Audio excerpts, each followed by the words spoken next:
Will Nitish win? Good morning to the viewers in India and welcome to our international viewers to this very special broadcast. India Decides Lok Sabha Elections 2023 special. I'm Sakal Bhatt and with me is my colleague Shubhendu. And both of us are going to take you through this very special day where India has already decided and elected the 18th Lok Sabha. The D-Day is here finally, the counting day, and it's just a matter of time as we start getting trends, finally culminating into results, sealing the fate of more than 8,000 candidates contesting polls across 543 seats. Now that's huge. And also more than a month of high-octane campaigning culminating into the results. Who makes it to the Indian Parliament? Absolutely. Thank you, Sakal. Namaskar and good morning. It's just past 6 a.m. across India. For the past couple of months, the world's largest democratic exercise has unfolded in this country. We're talking about 7 rigorous phases of election and 642 million voters have exercised their franchise. How big is that? Well, that's as per the Election Commission, that's 2.5 times the voters of 27 countries of European Union put together. Today, the day of counting, we find out what India has decided. Will it be third consecutive term for Prime Minister Narendra Modi-led BJP NDA? Or can the India alliance of the Congress and other opposition parties bring a surprise? Stay with us on DD India as we bring you the most accurate trends, results along with insights to decode the outcome of general elections 2024. First, the top stories at the start. Counting for India's general elections 2024 to begin at 8 a.m. IST. All eyes on results of the world's biggest democratic exercise. Fate of over 8,000 candidates sealed in electronic voting machines, and that will be decided today. And also awaited are state assembly results of Andhra Pradesh and Odisha. Results of Himachal Pradesh by-election will also be announced.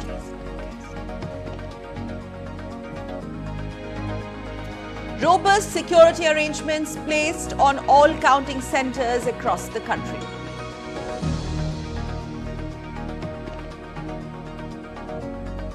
And DD India brings you the most incisive, comprehensive and accurate minute-to-minute updates on the biggest election of the year.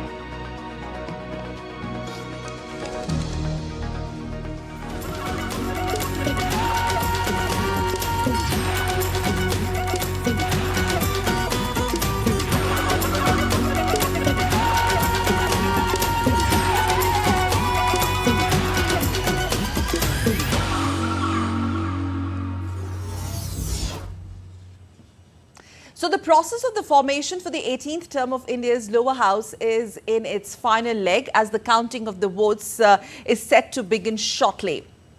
So the mammoth exercise took place in 7 rounds of polling, which was spread over a period of 42 days, which is a bit more than a month. People from all walks of life stepped out to exercise their right to franchise or right to vote. And for the first time, the Election Commission of India did make arrangements for senior citizens aged above 85 and persons with 40% and above disabilities to vote from home. Good percentage of turnout was recorded in most of the phases.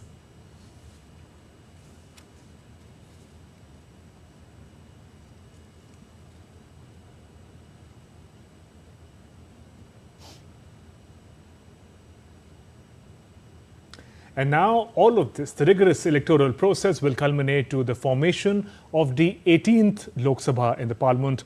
Once the votes captured in the EVMs over those 40 days are taken into account, after the counting is concluded, the process gets over, we'll have the members of the 18th Lok Sabha. The total number of Lok Sabha seats are 543. The magic number to form the new government, the majority mark, is very important, 272.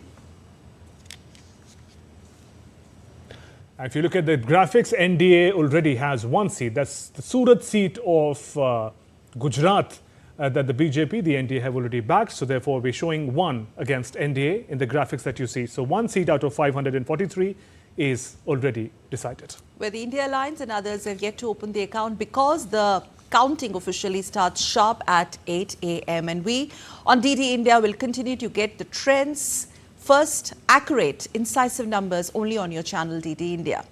And since we spoke about the 7 rigorous phases of electioneering spread across the length and breadth of the country, now let's take a quick look at the whole electoral process, which was held in 7 phases from April 19th to 1st of June.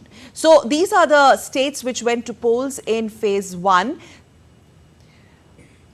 It began on 19th in Tamil Nadu, the Union Territory of Puducherry, Uttarakhand, Hilly State, Meghalaya Northeast, Mizoram in Northeast, Nagaland in Northeast, Sikkim in Northeast, including Lakshadweep, and 102 constituencies went to polls in the first phase. And the states are right on your screens. Eligible voters in 21 states and Union Territories exercised their franchise, and I think it was around 62% of the voting percentage at the end of the first phase.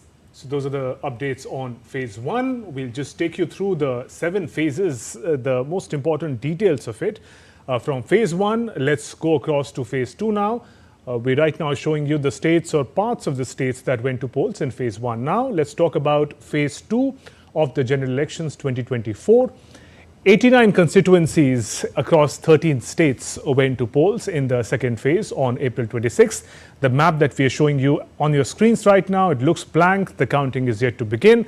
Once the counting begins at 8 a.m. sharp this morning, this map will begin to populate, and phase-wise we'll be getting you all the updates there. You see the principal parties, the BJP, the Congress and the others. Okay, let's talk about phase 2 and what were the important features of it. 89 constituencies across 13 states went to polls in the second phase of general elections on April 26th.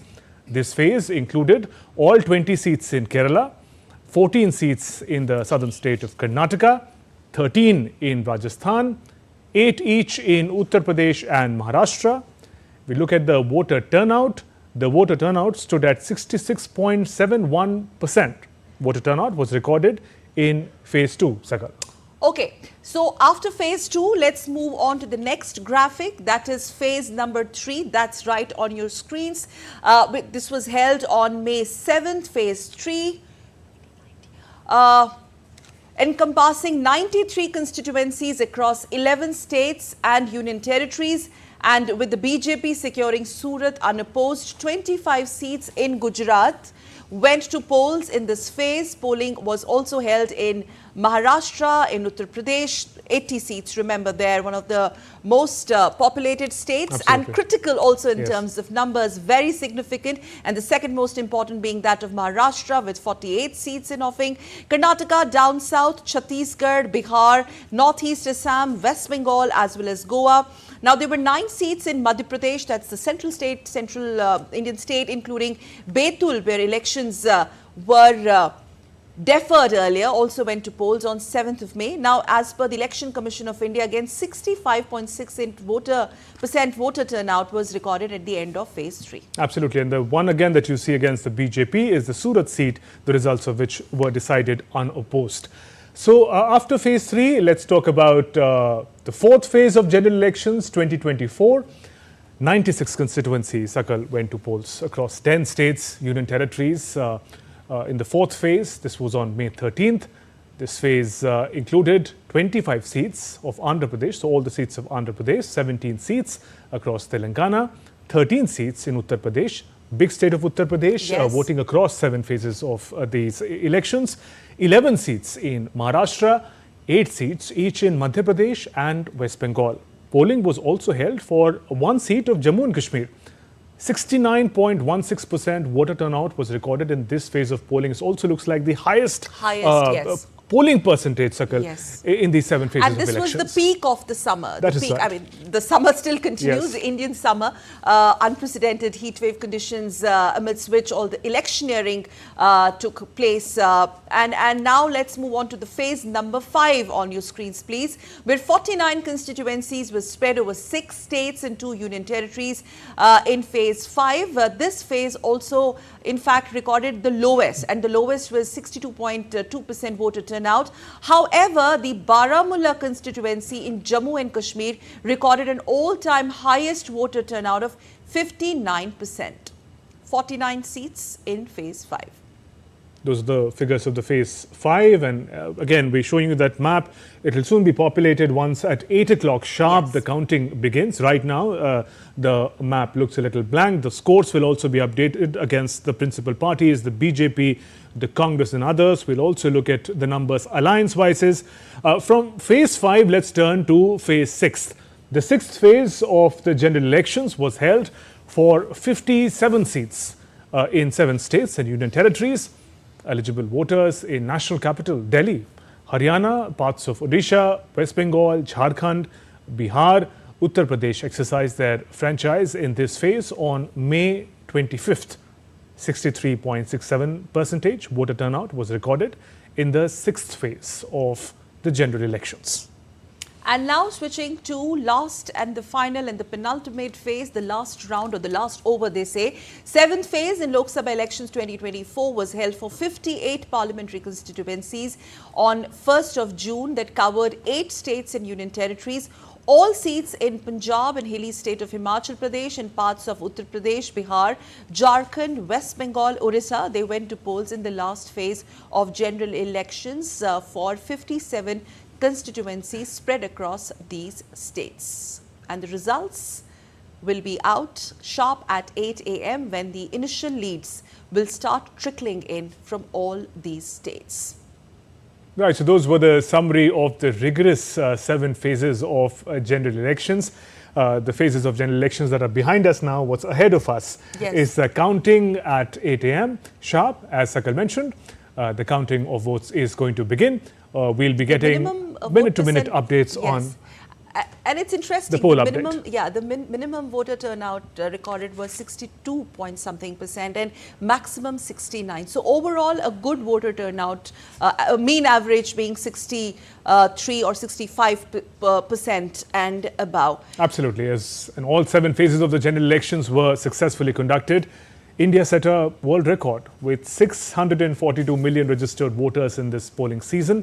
Highlighted the Election Commission of India on Monday. This was a record-breaking 312 million women voters who participated, Sakal, in the voting process across 7 phases of the Lok Sabha elections 2024.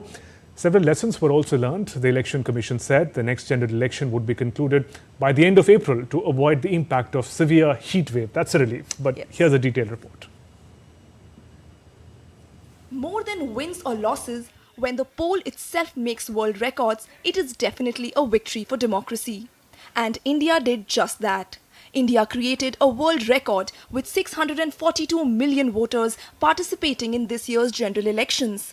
Briefing media in New Delhi, Chief Election Commissioner Rajiv Kumar said that the number of Indian voters this year is 1.5 times the voters of all G7 countries. Not only this, over 312 million women voters exercised their franchise this year, which is also the highest ever in the world. We have created a world record of 642 million proud Indian voters. This is 1.5 times of the voters of all G7 countries. There are 312 million proud women voters. This is also the highest ever in the world. Chief Election Commissioner Rajiv Kumar praised the people of Jammu and Kashmir for their highest voter turnout in the last 4 decades. 58.58% overall turnout and in Valley 51.5. हमने जो आंखों में चमक है, जो भविष्य को लेके चमक है, जो डेमोक्रेसी में पार्टिसिपेशन को लेके चमक थी, जो क्राउड थी, जो भीड़ थी, उसमें हमने उसको देखा है. Home voting facility, a first in India's general elections for 85-year-old and above and for differently abled voters, was also a praiseworthy initiative by the Commission. Home voting में जिन लोगों ने हमारे साथ वोट दिया, ये हमारे लोकतंत्र के गणनायक हैं. आजादी से पहले का भारत इन्होंने देखा है और पिछले 70 सालों में इन्होंने देश की एक-एक चीज में तरक्की में और कार्य में भाग लिया है. इनको भी हम दिल से नमन करते हैं कि इतने दिल से इन्होंने हमारे इलेक्शंस में भाग लिया. As India saw intense heat wave in April and May, Commissioner Kumar said that ECI will ensure that next general election concludes by the end of April. He also informed that the relentless heat wave claimed the lives of 33 on-duty poll workers. The 2024 Lok Sabha elections, the second longest since 1951 and 52, spanned 6 weeks and 7 phases. The extensive electoral process started on April 19, followed by phases on April 26, May 7, May 20th, May 25 and June 1st. All eyes are now on the counting day as the world's largest electorate eagerly awaits the results. Tanvi Taneja reporting for DD India. So when it comes to elections on planet Earth, it cannot get bigger than this when it comes to Indian elections. And that's precisely why they are called Great Indian Elections. And on this broadcast, at the stroke of 8 a.m. in the morning, we're going to get the trends, accurate and incisive numbers right on your screens, on your channel DD India. And for the benefit of the viewers in India and abroad who are watching this special broadcast, we continue our rolling coverage till wee hours of the evening today, getting you the results and the trends first. And not only that, but analyzing and dissecting what India has already decided. Our experts here in the studio and our reporters spread across the most important locations across the country will be joining us. So all of us are waiting for counting to begin, obviously, but let's do a quick recap. So 2019 general polls or Lok Sabha elections, that's how these numbers were stacked in 2019. So out of the 543 seats, it was the NDA which grabbed the mammoth chunk of 351 seats, comfortably forming the government. This was, remember, back-to-back win for NDA after 2014-2019 with a gain of 15 seats, where UPA was relegated to paltry 91 seats, and others, which includes your regional powerhouses and independents, grabbed more than UPA combined, 101 seats. So we'll have to see in 2024. Now remember the exit polls predictions, which have given NDA a thumping majority win with huge numbers. There's a lot of conversation whether this time around they will touch base 400 or cross 400 for that matter. Only time will tell. It's a matter of few hours now. And UPA a 91 in 2019, whether they will be able to improve their tally this time or go below 2019 expectations. We'll not speculate. We'll wait for the trends first and then the results, of Absolutely. course. Trends start coming in at 8 a.m. But before going forward, we'll take a step back. We'll go backwards from 2019. Let's also now turn to the 2014 results, just to map the manner in which past couple of elections have fared. Right now, what you see on your screens are the 2019 figures, with NDA topping at 351. The UPA, the principal opposition alliance, led by the Congress at 91. As Sakal mentioned, others and the regional parties fared cumulatively better than the principal opposition. Now, from 2019, we go back to 2014. That's where the big success story of Prime Minister Narendra Modi begins. And you see those numbers. NDA at 336 seats. These are figures of 2014 elections. The Modi wave, as it's been analyzed in the past. UPA, facing the anti-incumbency, was reduced to 60 seats.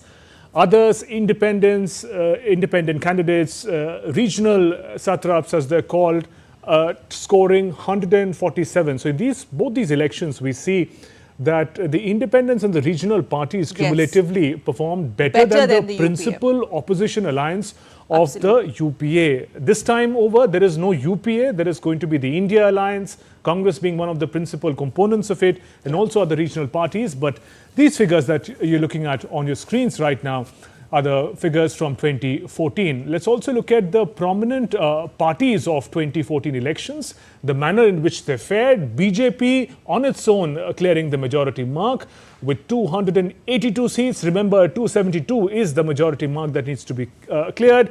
Congress, one of its worst performances with not even 50 seats. 44 seats is what the Congress scored in 2014. Shiv Sena at 18 seats. All India Trinamool Congress at 34 seats. Trinamool Congress's performance this time over would be important to watch out for. Their YSR Congress at 9 seats. And BRS, this was the euphoria after the formation of the Telangana state in 2014, and BRS benefiting from it with 11 seats that it bagged from the state of Telangana. These are prominent parties that won big in the elections that took place in 2014. We of course know BJP came to power with Prime Minister Narendra Modi at the helm.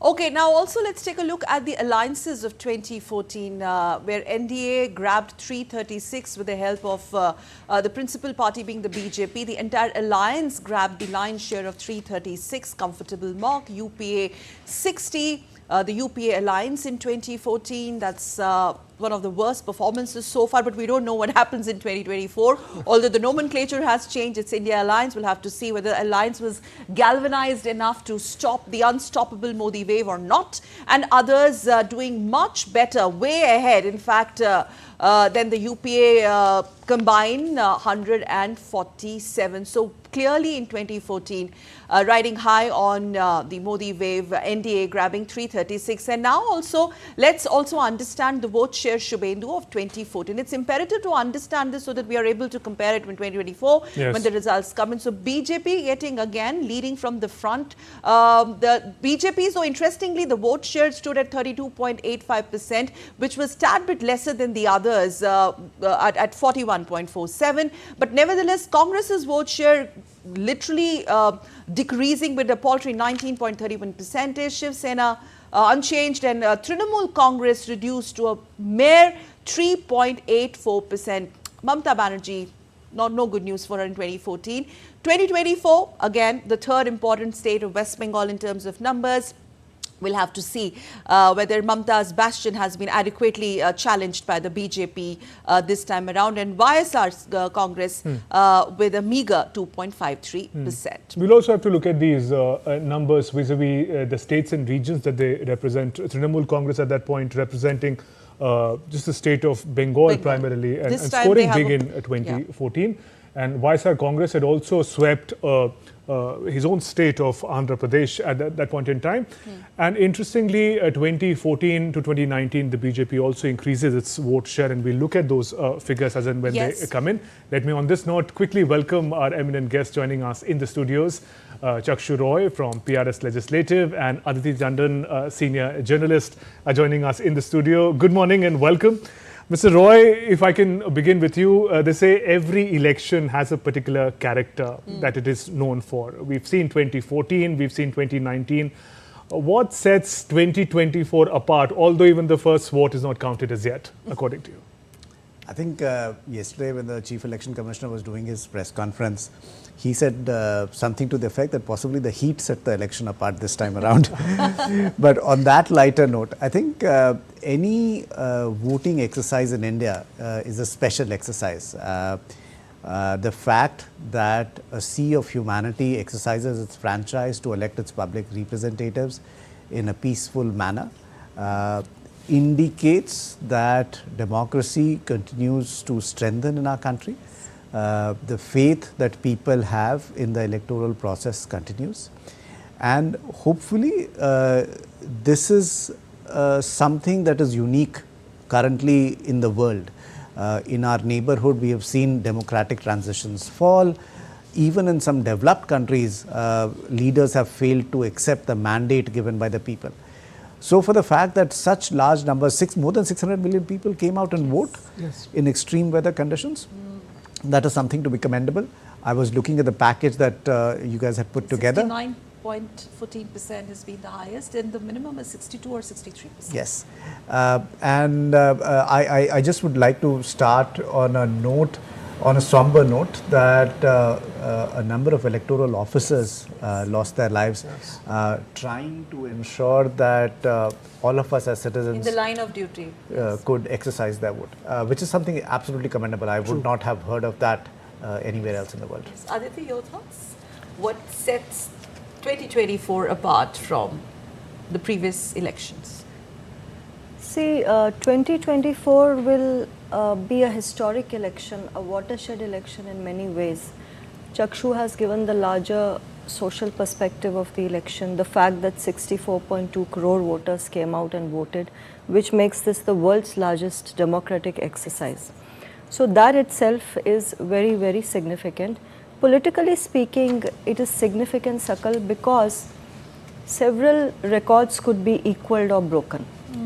If you look at the BJP camp, they are looking at a 50% vote share. You just showed on your screens that, you know, they haven't crossed that. The NDA combined has not crossed that. No party has ever crossed that. Even the Congress party at its peak in 1984 did not breach the 50% vote share mark. So that is one thing. Prime Minister is seeking to equal Pandit Jawaharlal Nehru's record of returning to the PMO thrice in a row. And the third thing is 400 par, 400 par. The bigger NDA combines target of whether they can actually cross 400 seats, I mean, it will be, if it happens, something unprecedented in world history at a time when, if you look at Western democracies, no incumbent is returning to par. So the global trend in elections is voting out an incumbent. And India is showing a separate trend, a distinct trend, where an incumbent is being repeatedly brought back to par. That is assuming the results are along the lines of exit poll predictions. So let us keep that in mind, that results are yet to be declared. But since you asked me the importance of the elections, the third thing I see politically what is important is the fate of the Congress and the fate of regional parties. Are we headed towards an era where BJP is the new Congress of post-independence period? You know, a long, meaning after independence, Congress was the dominant force for decades on end, at least 3 to 4 decades. Absolutely. Till the 1980s. Yes. Are we looking at the same hegemonic period for another national party, which we saw for the Congress post-independence? Aditi, you mentioned 400 seats, 400 par narrative that was in focus. What does this number 400 represent really for the BJP, for the opposition to go all guns blazing that no, we're not going to let them cross 400? Psychologically, politically, what does that 400 figure represent? You know, reminds me of Prime Minister on a recent television show. When he was asked this question, 400 par, he simply smiled and he said कि मैंने उनको 400 par में उलझा दिया. So what happened was the opposition kept saying वो 400 पार नहीं करेंगे, but they forgot कि उनको तो 272 ही पार करना है. So you see, there are mind games in elections, and the credit does go to the person who plays them better. And who plays mind games better than the Prime Minister? So it is a psychological warfare. I mean, let's not fool ourselves. Elections are cutthroat competition where every tool in the kit has to be used. So obviously the BJP used 400 par, but you know, 400 par I would say is a psychological pressure on the opposition, where you actually trap them in the 400 par narrative. Yes. But So- the 370 is something close to BJP's heart, close to the party's ideology, because Shyama Prasad Mukherjee, who had spent an entire lifetime trying to advocate integration of Jammu and Kashmir into the Indian Union, and he has said कि एक देश में दो विधान, दो निशान, दो संविधान नहीं चलेंगे.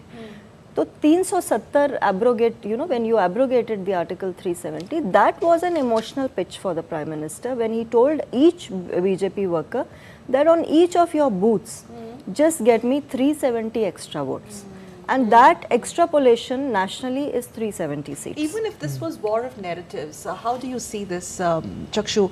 400 par, but did, according to you, the India Alliance actually fall into the trap in the entire campaigning process? The real issues were missing. Would you say that? Like, if it's Modi versus who? Was it actually Modi versus Rahul Gandhi? I think in any electoral process, and Aditi was spot on when she said that it is a little bit of getting into the mind of the voters or getting into the mind of the opponents. Now, 400 or beyond 400 could have a number of meanings. So, for example, one could be if we are trying to set an electoral history, then possibly the 84 elections was a record where I think about 400 odd seats were won by one particular party. But let's step aside from the fact as to, and this is an example that I use very often, which is that when a child goes to school and the parents ask them, how did your exams go? You obviously would want to reply that, oh, you know what, your exams went well, right? And the hope is that your comment to your parents would later turn out to be true because you've put in the hard work and you've put in that effort. But to the other part of the fact as to beyond that, what were the election issues that people were focusing on? candidates were focusing on, that becomes very interesting. Because in some of the areas, candidates were actually going out and saying, oh, you know what, this is what has happened in the last 4 years, or this is what has happened in the last 5 years, in terms of this is what the government has been able to do, this is the schemes that has been able to project. The opposition was trying to say that, oh, you know what, yes, these things have happened, but here are some of the more things that could be done, or here's something where we disagree. Now, I don't remember that elections in the past were so issue focused. Back in the day, there was still a lot of elections where development was not really a conversation that people had, whether what is the direction that the country is taking on foreign policy or some of the domestic issues, those were not electoral issues. But some of those issues are being highlighted now. Okay, just adding to that, now you have an alliance, but then alliance is fragmented. No matter how much they tried to have this combined posturing, but it kept falling like a pack of cards. Since you talked about issues, like for example, CAA. It was Mamata Banerjee in West Bengal highly critical of CAA, but the rest, spearheaded by Rahul Gandhi, they did not go hammer and tongs on CAA. Similarly with Article 370, it was Ghulam Nabi Azad at that point in time going again vociferously not wanting 370, but they did not talk about it, about 370 throughout the campaigns. Rahul Gandhi's obsession with those rallies only in Kerala.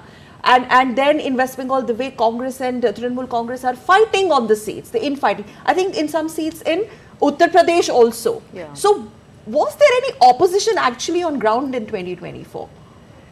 I think you want to take this one because I have a very short comment on this. The short, So we'll take the short comment The short first. comment on this for me. To the long question. To the long question.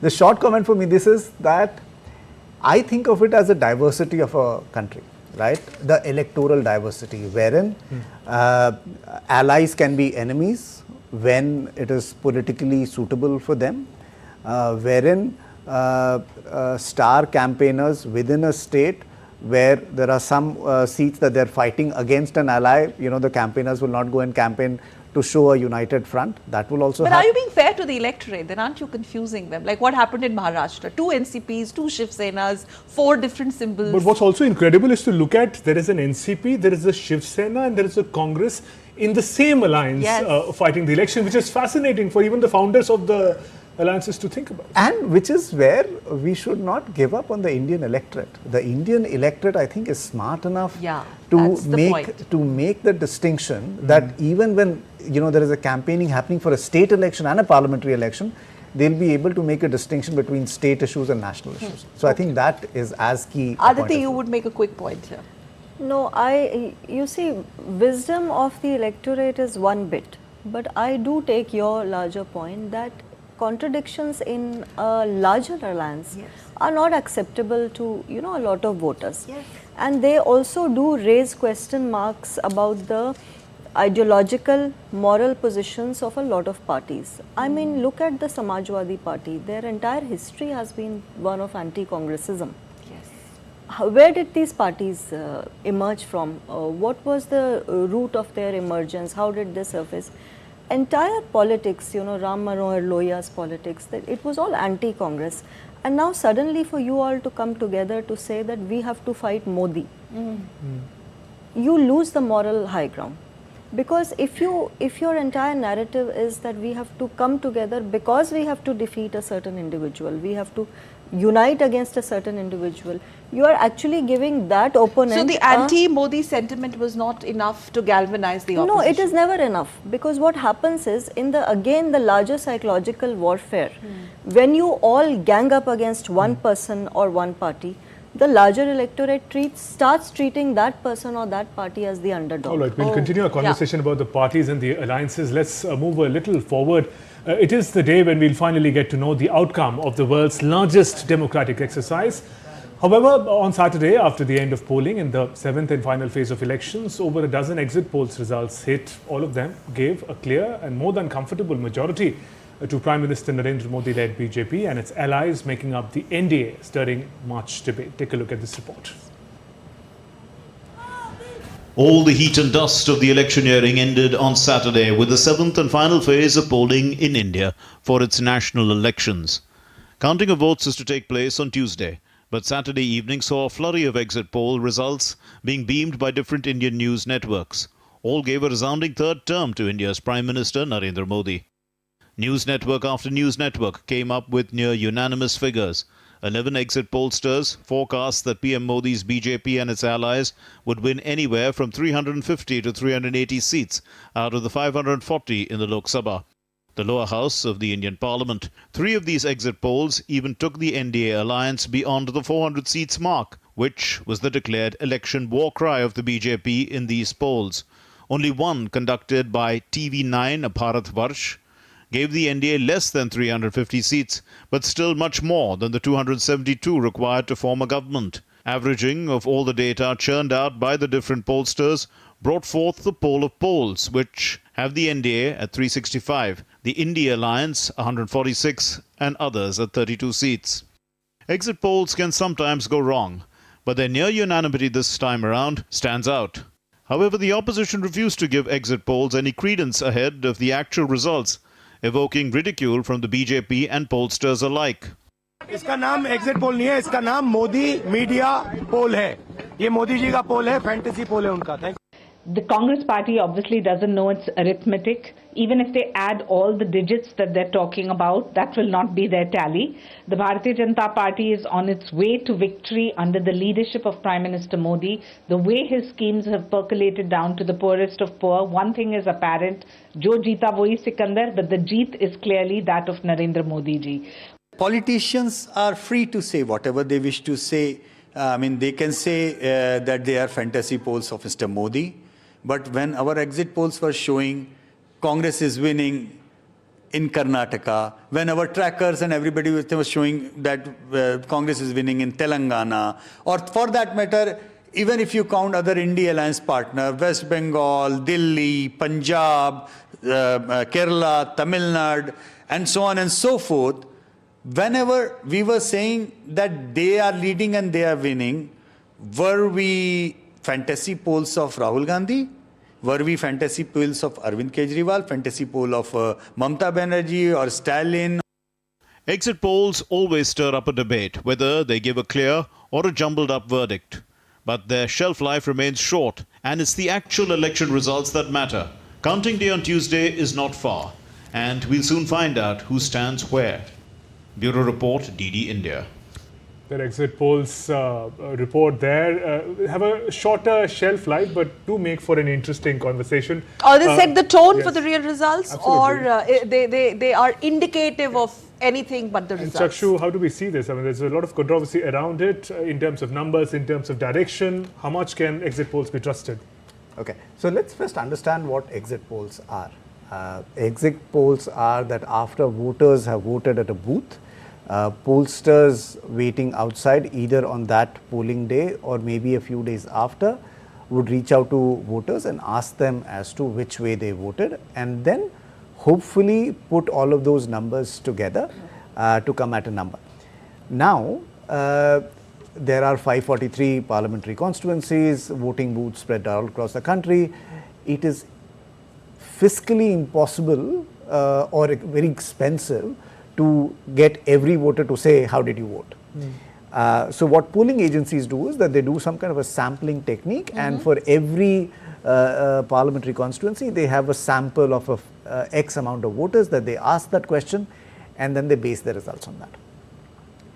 Now, assuming for the sake of argument that the sampling goes well, it's a statistical exercise, the sampling goes well, and the voters respond correctly to the question. That was my question. Right? Yes, yes. That the way I voted is the way I told. Am I being honest enough to tell you what I voted? For, because right? I may not want to tell you what I voted. Absolutely. And in certain circumstances, it might not be, prudent for you, because if somebody hears the way you voted, Yes. It might have repercussions for you or for your And the family. right to have a secret ballot and those things also. That's why there are secret ballots. Come into play. Right, and Aditi, the manner in which the opposition has rejected the exit polls, there's no reason for us to see the exit polls as the final results.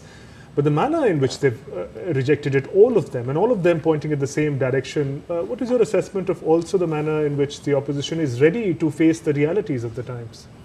I think it was a very bad move on the part of the opposition to outright reject the exit polls. They did not have to do that really. You know, they should have only taken a position that these are after all exit polls. Like Chakshu said that, you know, there are elements of honesty involved, there are elements of, you know, propriety in reporting involved, and these can go wrong. I mean, it's not as though they haven't gone wrong in the past. There have been exit polls in the past in state elections where the Congress had got an upper hand. Absolutely. So I thought it was a very bad political strategy, especially for the Congress to come out day before yesterday and actually put out a tweet. Pawan Khera, who heads the media and publicity department, says that we have decided to boycott all exit poll debates.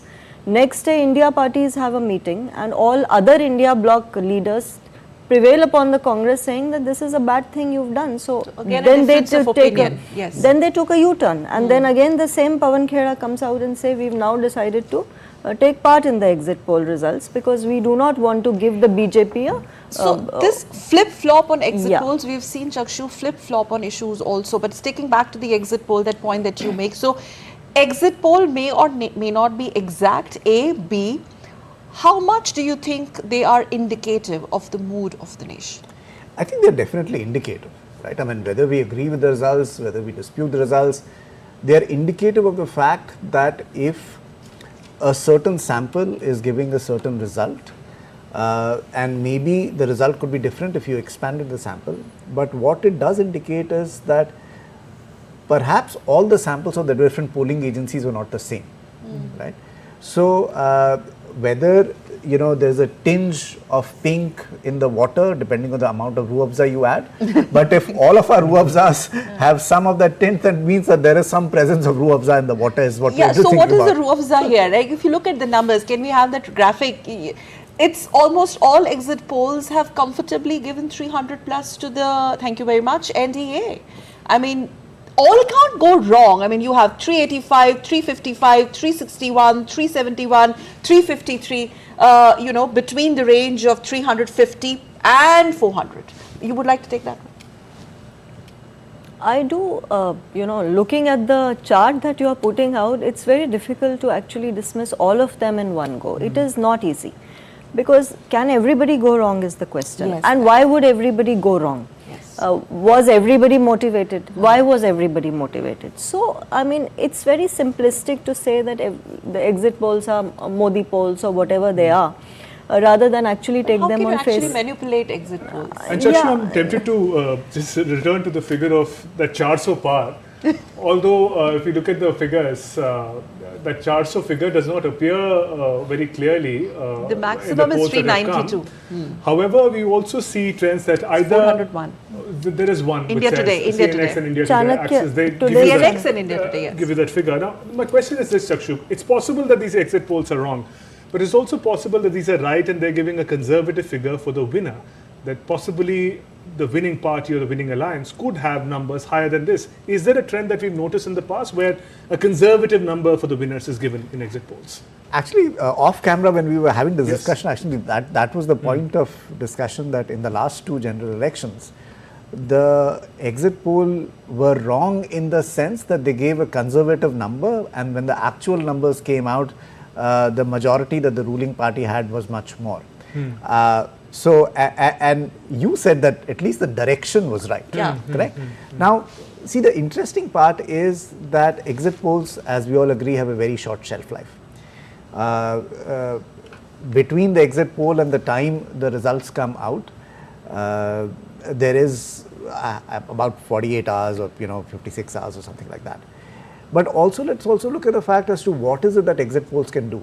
The Election Commission stringently ensures that exit polls can only come out after the last vote has been cast. Right? Which means that will exit polls be able to impact the mind of a voter, saying that I don't want to be on the losing side, and the exit polls are saying that a particular side is winning, I should cast my vote that side. So that is not the thing. So possibly we should definitely take exit polls with a pinch of salt and wait for the real results to come out. But should we outrightly think of them that there might not be any basis to them? I don't think that seems fair. Aditi? Yeah, I do take his point that you should wait for the final results, and all political parties should posture accordingly. Then of course you have to remain upbeat till the last moment, because what happens otherwise is your cadres also get demoralized. What also happens, what exit polls actually do, I'll tell you. What they do is, if you're not taking a positive position on them, if you are actually conceding defeat by saying that these are all wrong, because then you are actually conceding defeat, कि हाँ हम हार रहे हैं. Then what happens on the counting day? Your counting agents vanish. They are not there on the on the counting station to actually contest claims of malpractices, if any. So what happens is, in order to keep your entire cadre motivated till the last vote is counted, also is important. What is the whole game today is who will be sitting at the counting station from the start of the counting till the end of the counting, because winners tend to actually go home कि हम जीत रहे हैं, we are winning in 4 rounds, we are winning, but that's not the case these days. Reversals happen in the last few rounds also. So exit polls play on the minds of cadres also, if you take an anti-position. Because then cadres will say, our leadership has given up, why should we go and count votes? So for their sake only. Right. For the now yesterday night, Congress is issuing instructions to all its cadres saying that you have to be available on the counting station. But you're actually, saying rubbishing the exit. They're taking a U-turn on that. So that's what I'm saying. Again, not to demoralize your cadres, you take an upbeat position that exit polls hain. Let us see what happens on the D-Day. All right. Because it's not moving beyond the exit polls now, let's also look at what's been at stake in these elections. By that I mean, what were the big promises that the political party has made? Let's look at the BJP's manifesto first, from implementation of the Uniform Civil Code to India's maiden human spaceflight. Let's take a look at what were the key poll promises of the Bharatiya Janata Party. Titled Modi Ki Guarantee or Modi's Guarantee, the ruling Bharatiya Janata Party's manifesto focuses on Viksit Bharat or a developed India. The party has underlined its commitment to ensure further empowerment of youth, women, underprivileged and farmers. In the manifesto, Prime Minister Narendra Modi has promised to make India one of the world's top 3 economies in the next 5 years. The party has also made several other pledges covering various sectors. Here are the key promises from the manifesto. Implementation of the Uniform Civil Code. This means that all sections of the society, irrespective of their religion, will be treated equally as per a national civil code. Implementation of one nation, one election or simultaneous polls across the country. Systematic implementation of the Nari Shakti Vandan Adhiniyam or Women's Reservation Bill to ensure representation for women in the parliament and state assemblies. The Ayushman Bharat Public Health Insurance Scheme will cover all senior citizens above the age of 70 and provide them access to free medical care. The BJP has promised to provide free electricity to poor households under PM Surya Ghar Muft Bijli Yojana. The party has also promised to launch Gaganyaan, India's first human spaceflight mission, and land an astronaut on the moon. The BJP manifesto says that India will bid for hosting the Olympics in 2036. Pushing for a Bharat-first foreign policy, the party has said it is committed to seeking permanent membership for India in the UN Security Council and making India a leading voice of the global south. It also promises to establish Indian Military Education Corps to enhance the country's defense capabilities. On the cultural front, BJP has promised to preserve and promote Lord Ram's legacy. Bureau Report, TD India. So those were BJP's main poll plans, or the report cards, so to say. Now also take a look at what Congress promised. Congress, India is one of the biggest opposition parties. Congress assured to work towards the benefit of the underprivileged in their manifesto for the Lok Sabha polls 2024. Take a look. For the 2024 Lok Sabha or parliamentary elections, the Indian National Congress centered its manifesto around 5 pillars: youth justice, women justice, farmers justice, labour justice and equity justice, assuring changes in sectors like healthcare, education, sports and agriculture. Congress guaranteed to work towards the upliftment of the economically poor and the backward sections of the society. The other promises mentioned in the Lok Sabha election manifesto by the Congress party include a nationwide socio-economic and caste census. Congress guarantees a constitutional amendment to raise the 50% cap on reservations for SC, ST and OBC. 10% quota in jobs, educational institutions for EWS will be implemented for all castes and communities. Legal guarantee to minimum support prices. Immediately restore Jammu and Kashmir statehood, terminate the Agnipath scheme and direct the armed forces to resume normal recruitment. The Congress guarantees a national minimum wage of 400 rupees a day. Congress to launch a Mahalakshmi scheme to provide 1 lakh per year to every poor Indian family. Abolishment of contractualization of regular jobs in the government and public sector enterprises. The Congress in its manifesto has also pledged to fill nearly 30 lakh vacancies in sanctioned posts at various levels in the central government. Bureau Report, DD India. So that's how the principal opposition party Congress decided to counter the promises by the ruling dispensation of the BJP. Very quickly now, justice versus development, Viksit Bharat narrative versus Nyay template scripted by Rahul Gandhi's Congress. How do you see the both? See, the starkest difference I found in the manifestos of two parties is one was completely shorn of freebies, no freebies at all, which was the BJP manifesto. Promises for aspirational India, promises for Viksit Bharat, but no SOPs. On the other hand, we have the Congress manifesto full of freebie promises, full of SOPs. The biggest SOP that they are promising is rupees 1 lakh to one woman per poor household annually, which makes it, there are around 32 crore households, so which means around 32 lakh crores, which is the entire revenue expenditure of Government of India for a year. So if Congress were to implement just one scheme that they are promising, they would need that kind of money.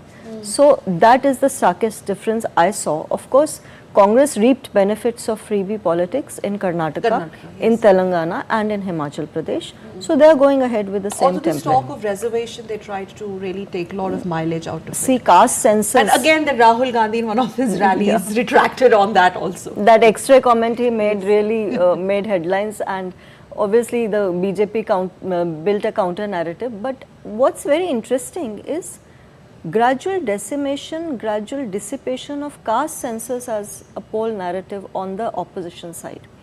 It started off well with Nitish Kumar being the architect of the alliance and Bihar conducting the first caste census. Suddenly Nitish Kumar pulls out of India alliance, goes to the NDA fold, and then you gradually see that the aggression with which the Congress and the opposition was raising the caste census gradually declined. So everything was about freebies and nyas. Chakshu, with Prime Minister Modi's appeal, Prime Minister Modi's face and persona, Prime Minister Modi's guarantees also came into play in these elections, where there are Nyay promises there is as opposed to Prime Minister Modi's guarantees. Now, in 2014, 2019 and now 2024, the kind of manifesto that the Congress presented, Nyay scheme is something that Congress has been talking about for a long time now. How differently did they play this manifesto part of the election? How well were they able to almost challenge or provide a better alternative or a vision to what the BJP had to offer? I think I always learn something new when I sit with all of you in the studio, and one of the things that I thought that the package did really well was to put in contrast as to what are the two different ways of thinking about similar issues.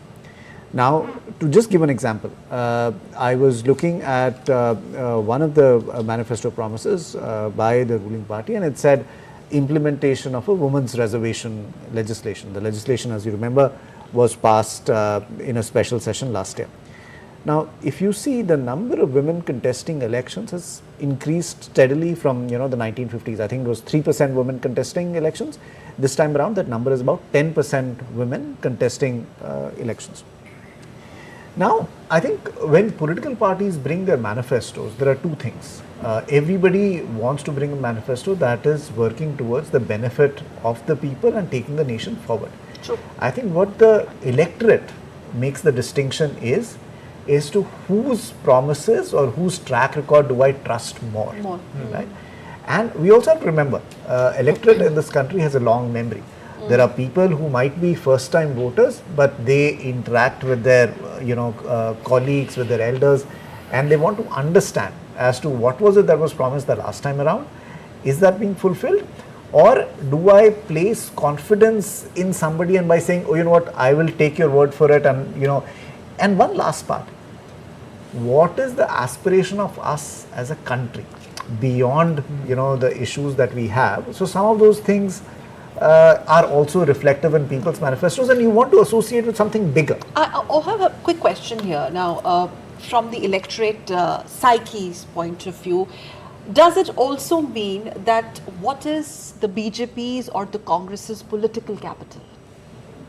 So in the last 1 decade, that political capital of the principal opposition has steadily declined. You are not able to convince your electorate.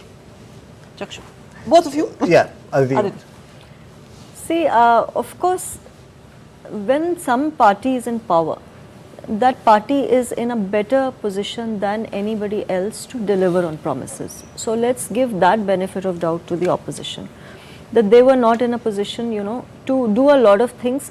And of course, they have been under scanners in the states where they won. Like we are repeatedly looking at Himachal, whether the guarantees that they promised, whether that 1,500 rupee per woman that promised in Himachal has actually been given. So it has not been given to many women. So that is a poll issue in national elections. All BJP candidates are raising it.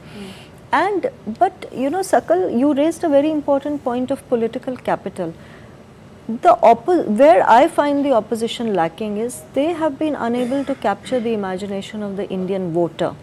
I would have imagined, that the opposition could have built a narrative around a vast array of issues, not just freebies. Freebies is just one part of the story. Correct. And you do have to empower the underprivileged. But what about the vast section of the privileged electorate? What are you saying to them?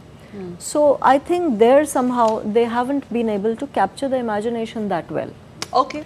I just want to interject with one very small thing. Sure. We were talking about Himachal. This election is also going to be Himachal. There are 6 by-election seats in Himachal. Yes. There are 3 MLAs independent MLAs whose resignation was accepted yesterday. So there might be a change of government in Himachal. Absolutely. Odisha and Andhra also. Outcomes are something that we'll also be looking at. But meanwhile, we're heading for a short break in India Decides 2024. Our exclusive articulate coverage continues after just a short break. Yeah, in fact, Gautam is going to join us in a bit, but before we take a short break, I think you wanted to add more on that political capital point, and it's just, I think it's a matter of less than 2 hours now when we'll get to see the initial trends. Yeah, just about an hour from now, 8 o'clock is when the counting begins. But we're heading for a short break. We'll be right back. Do continue to stay with DD India for the latest and the most articulate results. Stay with us.